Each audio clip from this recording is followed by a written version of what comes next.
Nagbabalik ang PTV Balita Ngayon.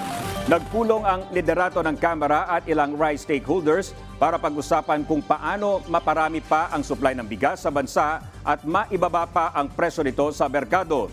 Naglatag ng ilang paraan si Nueva Ecija Governor Aurelio Umali para mapataas pa ang produksyon at kalakalan ng bigas.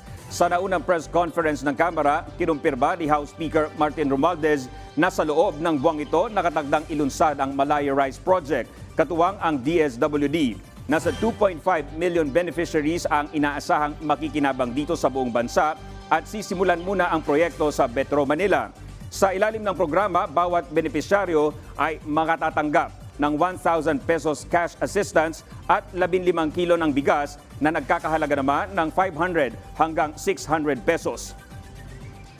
Kinilala at pinuri ni Pangulong Ferdinand R. Marcos Jr. ang peace effort ng Philippine Army sa Western Visayas na nagresulta sa paghina ng puwersa ng communist terrorist group sa lugar. Sa briefing kasama ang Army official sa Camp General Macario Peralta Jr. sa Capiz, sinabi ng Pangulo na satisfied siya sa mga accomplishment ng Army sa rehiyon.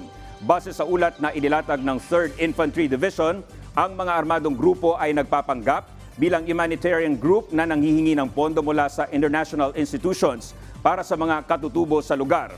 Pero hindi umano ibinibigay ng buo sa target minority groups ang matatanggap na pondo mula sa abroad.